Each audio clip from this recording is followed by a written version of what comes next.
susunduin ako ng friend ko, ay yung ka-coworker ko. Ano siya, yung taga-Cambodia. Hello kabayan! Always think positive!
So, yan, kain muna po tayo. Nahihilo na ako. Hindi ako mag-umusal. So, ano to? Brunch na. Katatapos lang ating mag-garden. Late na kasi ako nakapag-garden. At least, nakapaglinis ulit, tsaka nakapagtanim ulit. Ayun. Nailipat ko yung ibang, halaman. So, yun. Ito yung ulam natin. Yung ginisang munggo with spinach, tsaka hipon, konting hipon, ayan. Yung malalaking hipon. Hiniwa ko na yung nito yung sa likod niya, kaya madali na lang siyang balatan. Tapos nilagyan ko ng konting chicharon kasi may natira tayong chicharon diyan. So, yan, kakain po tayo. Si Bunso, kanina pa umalis. Umasok ng work niya. Ay, parang ako, nahilo ako. Kasi gutom. So, yun. After ko kumain, magpahinga ng konti tapos magbabacuum na lang ako. At magtutupi nung konting damit dun sa sa kwarto. Yung nilabang ko pa nung una. Hindi ko pa natutupi. And then, yun. So, yan. Kain po tayo. Ayan. Balikan ko na kayo ulit mamaya.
tayo sa kwarto. Tapos na ako maglinis sa labas. Tsaka mag-mop, mag-vacuum, ayan, sa mga shower room, tsaka CR nalinis na natin. So, tupi na lang tayo ng damit. Para bago umuwi si na Mr. tsaka si Bunso, nakaligpit na ako. Ito yung mga tutupi ko, konti lang naman. Tapos yung mga undies dito, ayan. So, pwede na natin iligpit. So, medyo napagod din. Napagod din ako. So, at least, diba, malinis na. So, bukas, aalis naman ako bukas malinis ang bahay. Susunduin ako ng friend ko, ay yung ka-co-worker ko.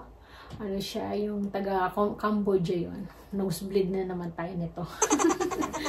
So, yun. Yan lang muna yung vlog natin. Mga ganap natin ngayon. So, see ya na lang po sa susunod na video. See ya! Have a blessed weekend po sa inyo.